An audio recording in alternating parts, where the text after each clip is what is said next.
go back about 15 years to a small town up in northeast Pennsylvania where you're going to find a 17-year-old cocky kid who got in his fair share of trouble. But if anyone was to ever say that he would turn out to be one of the top recruiters in the United States Air Force for 2011, nobody would believe it. But here I am. My name is Joseph Maltese. I go by Joey. Today I'm going to tell you a little bit about myself, why I joined the Air Force, what I've done since I've been in the Air Force, and some of my future goals. So let's see how it all started. Just like anyone else, I was your typical 17-year-old kid, really had nothing going, was about to graduate high school. I was working in a pizzeria, realized that that's not what I wanted to do for the rest of my life. So I went down to the recruiting office, talked to recruiters, said, what do you guys got? Air Force had the best thing that I wanted to do, and I ran with it. What I did after that, I talked it over with my parents, said, hey, this is what I'm planning on doing, and they were okay with it. So that's what I did. In the summer of '98, I left for basic training. So now that you see why I joined the Air Force, I'm going to tell you a little bit about what I've done since I've been in. When I first came in, my first assignment was to Hill Air Force Base in Utah. Being from New York and being a city boy, going from New York City to Salt Lake City, real big transition for me. Took a little bit to get used to, but I did. While I was there, I got to see many parts of the world and been everywhere so far. I loved it. I was a flyline mechanic and I worked with F-16, so I went wherever they went. From there, I wound up deploying once 9/11 happened, which had a real big change on my life. Up to that point, I was planning on getting out. I was doing my forward, getting out, going home, whatever. Had a great job offer for a big airline company back in the city, and that's what I wanted to do.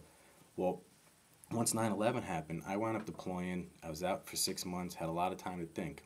I came back. I wound up re-enlisted because I realized the Air Force is really what I wanted to do. Once I re-enlisted, I wound up getting sent to Korea. I did a year down at Kunsan Air Base in South Korea. And then from there, I had to follow on to McGuire Air Force Base in South Jersey.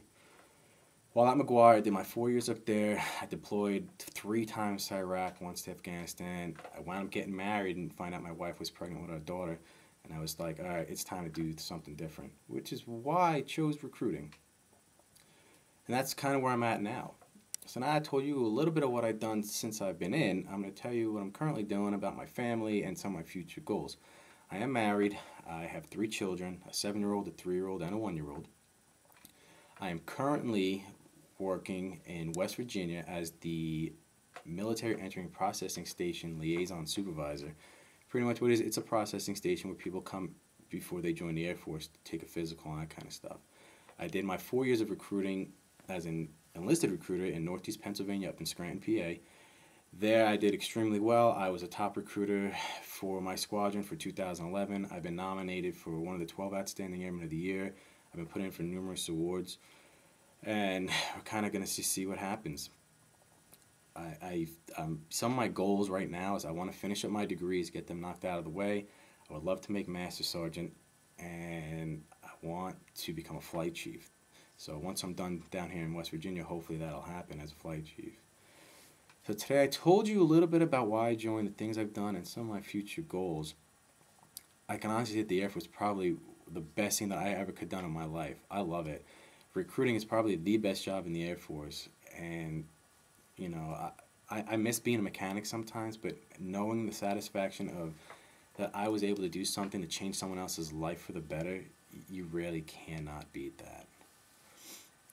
So hopefully you've enjoyed it. I told you a little bit about myself. I know it's a little brief, a little bit of a time restraint, but hope you liked it. Thanks.